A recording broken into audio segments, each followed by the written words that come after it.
I'm doing my morning jaw exercises.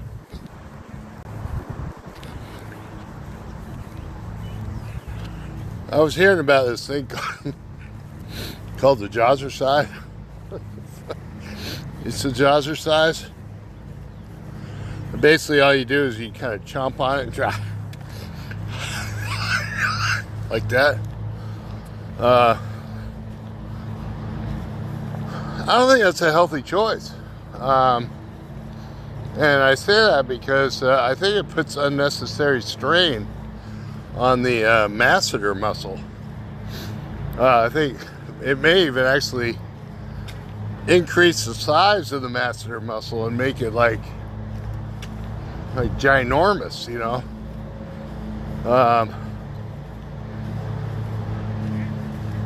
But the masseter muscle is like the strongest freaking muscle in the human body. Apparently, that's what they say. It's very, very big. And I don't know if it's a healthy choice. You know, to use this freaking big ass freaking this Jazzercise contraption. It's a nice little couch over there.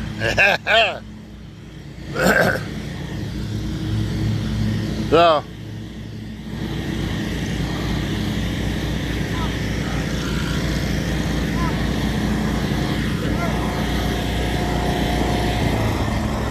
how's it going?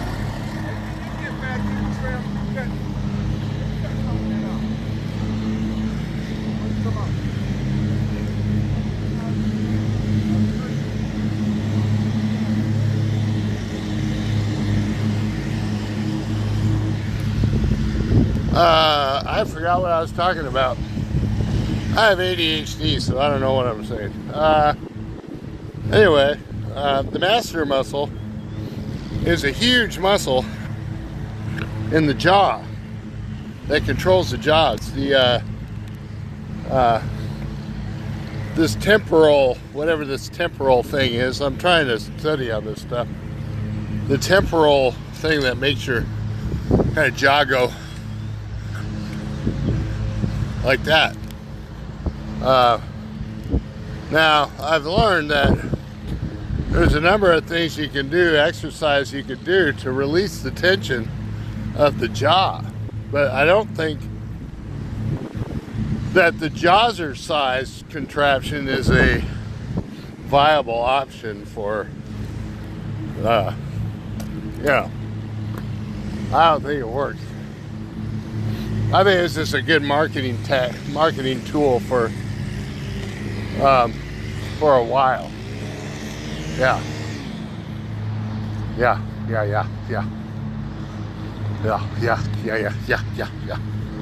But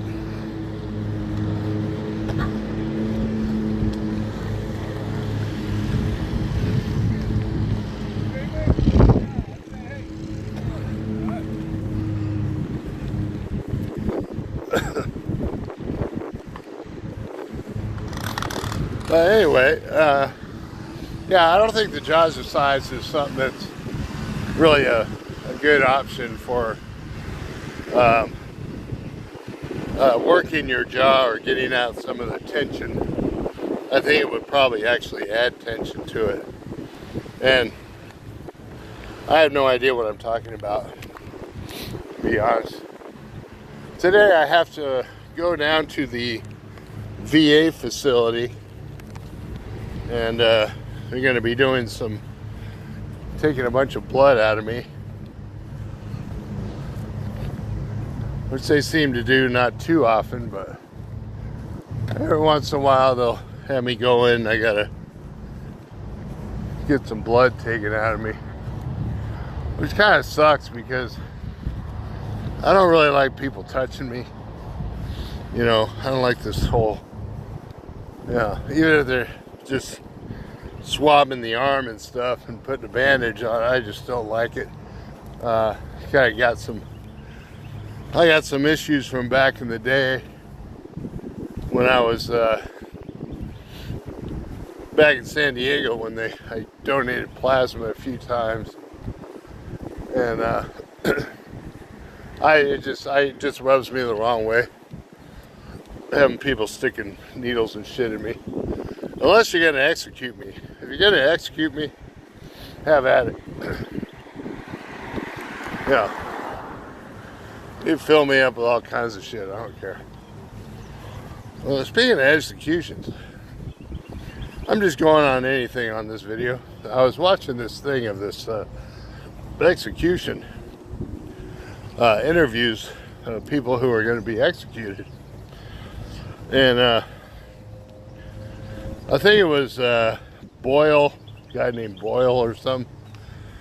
He did a interview. I think it was in Huntsville, and they were basically just going to fry him. And then they switched to an interview with the lady who had witnessed a whole shitload of executions. And she basically was saying that, you know, people sit on death row for decades and they're just, I mean, what do you do? What do you do when you're on death row? What can you do? You got guards watching you, whatever move you make, the guards are sitting there staring at you. So there ain't much you can do. And so the lady was saying that a lot of times when these guys finally do get sent to the death house and they're getting ready to be executed, when they have the gurney sitting there, they basically just walk in with their arms open, like, just do it, get it over with. I'm ready.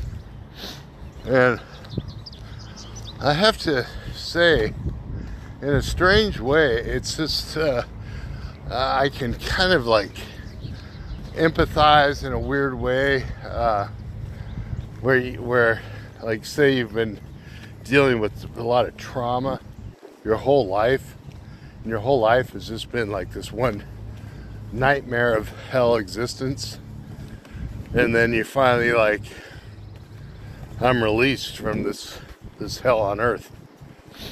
And sometimes I think like that, like after working my whole life and then ending up with meningitis and getting sick and basically feeling almost like a leper of society. Sometimes you feel like just opening up your arms and saying, take me, I'm ready. But I have a lot to live for, so I have a new gaming computer, and I love my gaming computer. So plenty of games to play on there. But then I was watching this thing on aging, and aging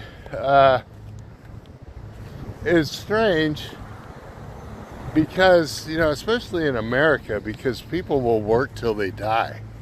It's just such a work culture. I mean, if you listen to some of the Buddhists, like the Buddhist monks, who will just sit for hours and days on end every day, sitting and meditating, and there's no activity.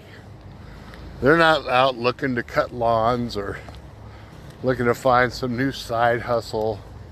They're just very at peace with their existence, with just being.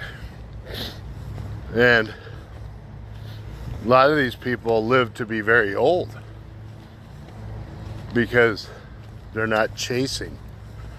And they say that's one of the biggest problems in the world, in Western world, is that people are always chasing, always running after something.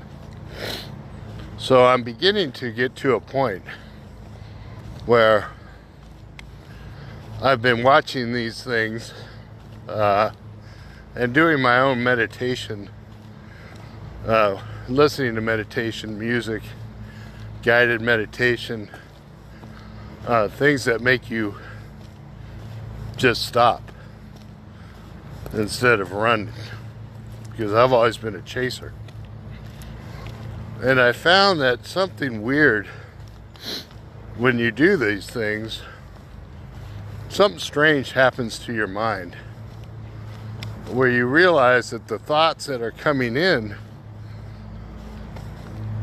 are only your thoughts. And if you could stop those thoughts and stop wanting to chase after things, then that is what will bring a lack of suffering and more self-awareness, where you realize that you're talking or you're thinking about a certain thing. But thinking something doesn't necessarily mean that it's truth. It's just a thought that goes through like a cloud in the sky. Your thoughts are just like the clouds. They go and they pass.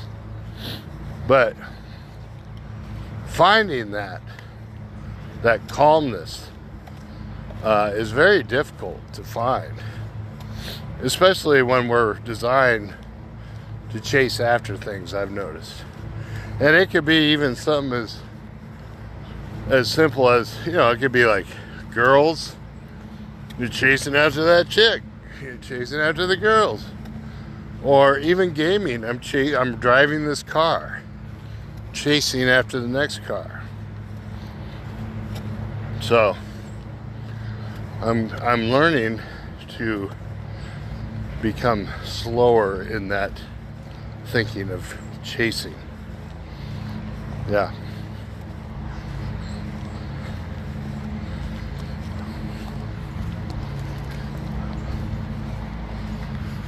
If it works, I don't know.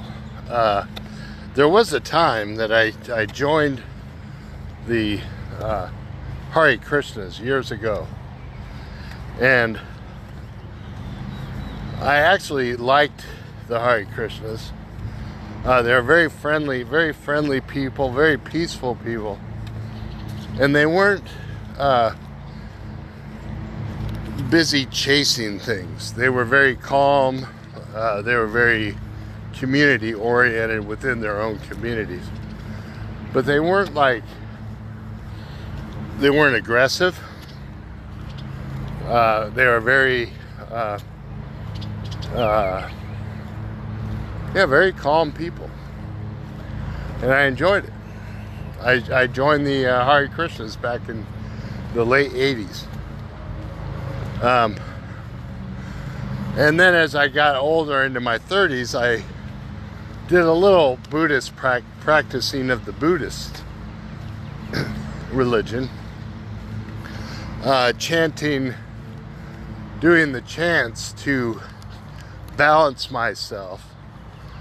Nam Myoho Renge Kyo, and then just chanting over and over and over. The idea is so you get to a point where it balances your mind, and it brings peace to your life. So I do have some experience in it, but then of course work took over. Chasing took over. The drive to get somewhere, the drive to produce, the drive to be someone, be noticed, be respected, blah blah blah. And then I realized as I got older that none of it really matters. It certainly doesn't matter to me anymore. My time in the Marine Corps was just a time. It was not like, this self-identifying behavior of, well, I was a badass Marine, is ridiculous. Absolutely ridiculous. Or I worked as a commercial electrician after going to school. And it was the same attitude when I worked, where it's like, well, let's go ahead and We gotta get this done today. If we don't get it done today, it's not gonna get done tomorrow. Nobody can do it by itself. And that is the general, in my opinion, that is the general attitude of the Western society, is hurry up, rush, and get her done. If you balk that system, if you say, screw that, I don't want part of it, then you probably will be, in a sense, cast out of the society.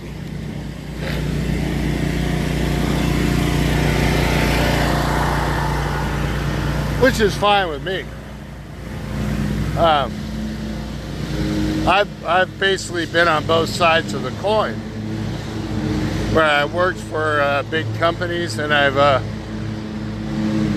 I've been down at the bottom of the barrel.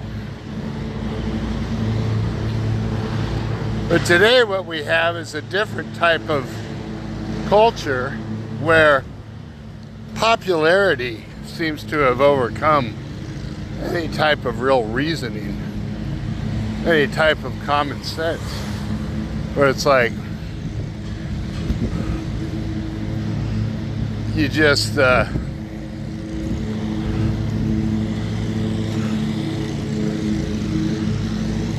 I don't know what it means, but all you have to do is do like a nice TikTok video. You can get, maybe a few bucks getting a million hits or whatever. YouTube videos. Nobody watches my YouTube videos, but I don't really care. But those are my thoughts for the day. I don't really know what I was talking about, but I'm just trying to get some exercise in, so my blood labs come back with minimal amount of higher blood sugar.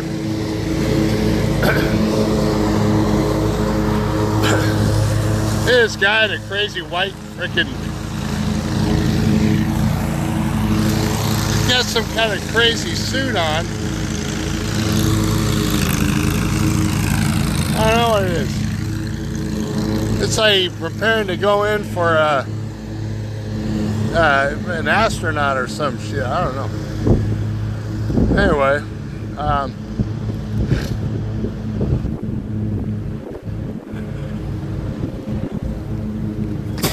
whoa, yeah. Anyway, yeah. I'm just having a peaceful stroll through this park.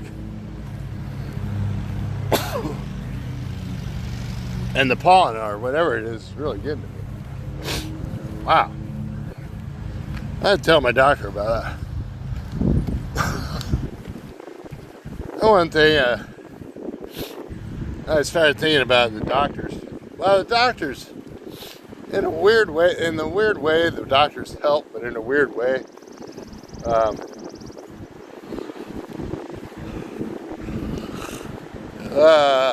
I don't know. I never really went to the doctor a whole lot. I go to the doctor now because I'm old, but back in the day, I never went to the doctor. I just keep going.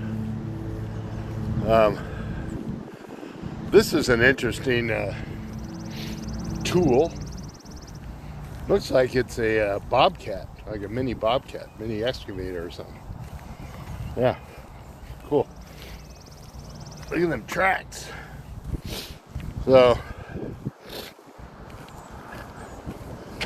and what else could I talk about? Oh, one thing I did. Oh, look at this beautiful grass. I'm walking on your grass. One thing I've realized, for me personally, that helps, as far as like the energy, getting working with, if you're on medication, sometimes it can really throw you off. But one thing that's really helped me a lot is to eat a salad every morning, like every day. Wake up, eat a salad. Before you do anything, wake up, eat a salad. Not with a bunch of cheese and all this other crap, you know. No big dressings or none of that junk. Just a salad with, like, I mean, you put cheese in it a little bit, but keep the calories down to a minimum. Black olives are good to put in salads. Cucumbers, carrots, lettuce, not the iceberg lettuce, but romaine lettuce. Those are good things to put in a healthy salad. Cucumbers, and then just mix it all together. Maybe even put some like lunch meat in there, you know, a little piece of ham or something. But the one thing that I notice is that I have tons more energy for a guy almost 62 years old when I do eat the salads. And it takes away the desire or the emotion, the feeling that you need food, like as an emotional support tool. That does not work. Like if you eat a whole thing of ice cream, right? It feels good in the moment because that's just your taste buds. But then an hour later, you're on the toilet. You know what I mean? It's obvious. And then try eating a salad and even drinking a little milk. I notice is it can't really hurt too much. Walking like I'm doing here. I had the Dr. Scholl's shoes. Paid these shoes. These are Dr. Scholl's. They have very good support. They're good shoes. I mean, I'm not gonna scoff at them because my feet. Well, I gotta use my feet to move forward. So if I'm not wearing the Dr. Scholl's or like Skechers shoes, I notice that I don't get the support in my ankle. And if I step on a rock or do something stupid, my ankle can just go pop. So these are some of the things that I've learned about getting older, and realizing that it is not necessary to adopt. That's my little Chevy Tracker, by the way. But it's not necessary to adopt this chase attitude, which I think means like chasing after people, chasing after products,